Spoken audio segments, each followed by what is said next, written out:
about Anthony Davis and the injury, and if you got a chance to speak to him at halftime or after the game. Yeah, I talked to him.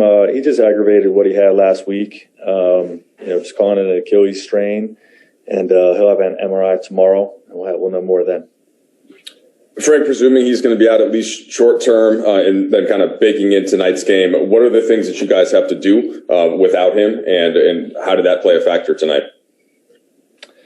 Yeah, I mean, well, we lost the lead, in the first half. When we were at full strength, they went on a run, and we just didn't get a chance to counter that in the second half the way we normally would. But we played games without him, and we won games without him. And if he's going to miss time, which we don't know yet, we got plenty of firepower to win games. Okay, Bill Oram, please. Hey, Frank. Over the last week, obviously you held AD out for a couple of games. He played on Friday. What were the conversations like with the training staff about what the possibility of what an aggravation could look like, or what the possibilities of injury it further were? I mean, was there a concern that he could do damage by playing on it? There's always concern, and they're not going to put them out there if he's at risk. The medical team clears him to play, he plays.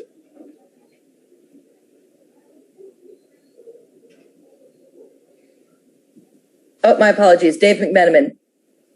Hey, Frank, what can you tell us about AD's spirits when you did speak to him tonight, and how do you feel like the team will approach this, even if there's a short amount of time, no time, or whatever? How's the team going to rally around this? Yeah, well, we're going to win games. That's the first thing we're going to do. His spirits were good. He felt like he just kind of tweaked it, re-aggravated it, what he had last week. And, hopefully it's nothing long term. We'll see what the MRI says tomorrow. But he was in good spirits at halftime. Okay, Kyle Goon, please. Hey, Frank. Another not great shooting night for you guys and on 3-pointers. What are you guys talking about internally, and how to kind of turn that around? And, if there becomes a situation where AD does miss some time, how critical is that going to be for your offense to find ways to compensate by picking that up? Yeah, we have great depth. So, we will remain confident. We are struggling to shoot the ball from the perimeter for, a couple weeks now. And, it's one of those things, you just stay the course. You continue to focus on execution and generating quality shots, and, have our guys continue to honor their work. And, the numbers come back around. But, we want to continue to emphasize who we've been, which is, attack the paint and any kind of overhelp. We play paint to great basketball. It's been a strength of ours the last couple of years. And, we got to generate more of them is what we got to do. And, if we generate more high-quality shots, obviously you see the numbers look different than tonight. Getting outscored by 39 at the 3-point line was a big reason why we lost this game. So, we just got to remain patient, and, that'll come around. Okay, Jovan, please. Hey, Frank.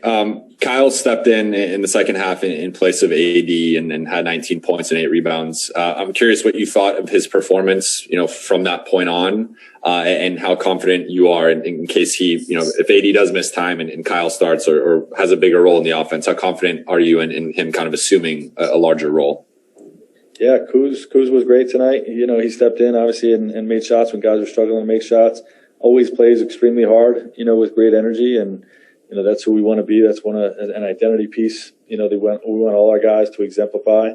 But we got a lot of guys that will step up.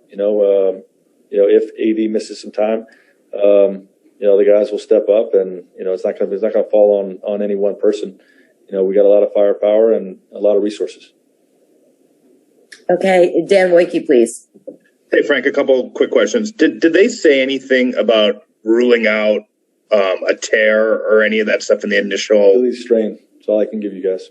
And in the moment when it happens and you see him walk the way he walked up the court, what's going through your mind? I know you have a game to coach, but knowing that he's been dealing with an Achilles and stuff like that. What was kind of your initial sort of reaction to it? And do you think it affected your team? I don't think it affected our team. I think we're ready to compete and win a game. We just didn't play well enough. And, obviously with anytime any of our players have something happen to them, you have concern that you're hopeful that it's nothing major. I'm sorry, Frank. Is he flying back to LA to have the MRI? Do you know? I don't know. I don't think so. I really don't know. Okay, we'll just take a couple more. Michael Duarte, please. Hey, Frank, it's been over a year since the last time you played in altitude at Denver. Obviously, you got them on a neutral court in the Western Conference Finals. So did that play any factor at all? Did you happen to notice it with the guys at all? And did it play into the game in the second quarter and even in the second half? Yeah, I mean, the only thing I'd say is, we always try to burn a few timeouts in that first quarter, so everybody can get their legs under us. And I think that worked out well to start the game.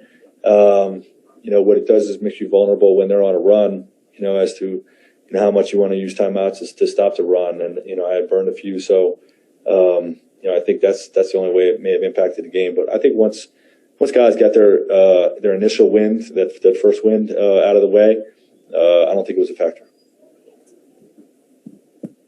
Okay, and actually, we have no other questions, so you're all set, Frank. Thank you. Thank you.